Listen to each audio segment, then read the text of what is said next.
real-world examples of disruptive innovation. In the following slides, I want to show you 3 examples how companies who are active in the field of expo tech were surpassing their incumbent companies in the same industry. Let's start here in the area of energy with SolarEdge and Peabody. SolarEdge is an Israeli company focusing on solar PV inverters and also moving towards electric mobility, while Peabody Energy is the world's biggest coal producer company. So looking at the valuation over the last 4 years, you see that if investors would have put money into SolarEdge 4 years ago, the returns would be around 900% today, while when you put your money on Peabody Energy, the valuation lost about 1/3. So this is a clear signal that investors are more bullish towards clean tech companies and clean energy than old heavy linear businesses like Peabody Energy. Another example out of the automotive industry is Tesla versus General Motors.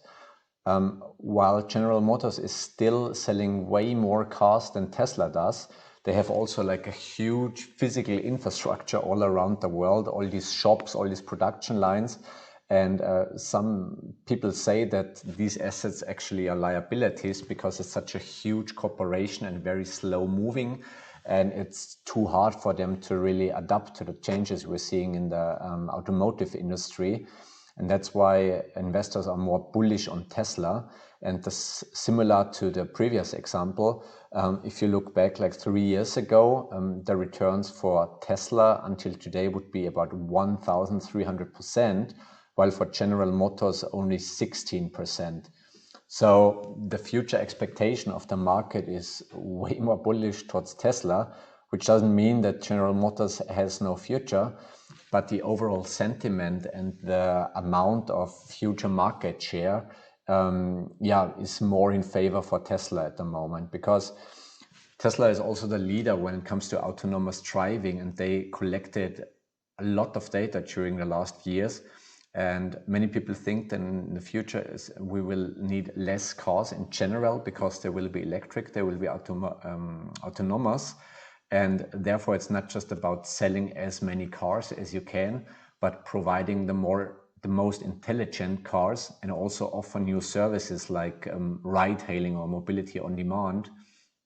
And many market participants think that Tesla is way ahead of other manufacturers than General Motors, for example. Here the last one, Apple against Nokia. While Nokia was the leader in manufacturing mobile phones in the 1990s and the 2000s, they've been overtaken by Apple when the iPhone came out in 2009. And this is not about manufacturing hardware devices. This is more about building a brand, building a community, and building a digital platform. Because Apple realized it by introducing their App Store, their iTunes Music, Apple TV, Apple Pay. So they build a lot of digital services around their core competency of producing and developing phones. And this is what clearly distinguished them from Nokia, which is just one of many mobile phone manufacturers. So here again, you see the different valuation sentiments around the investors. So if you invested 5 years ago into Nokia, again, you would have lost about 1/3 in value, while with Apple, you could have 5-folded your investment with nearly 500% investment gain.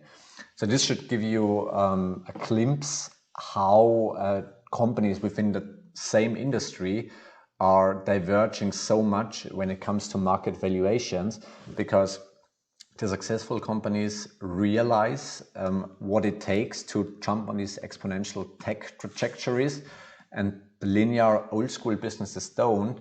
And this is why they get disrupted over and over again by these new, more innovative expo tech companies.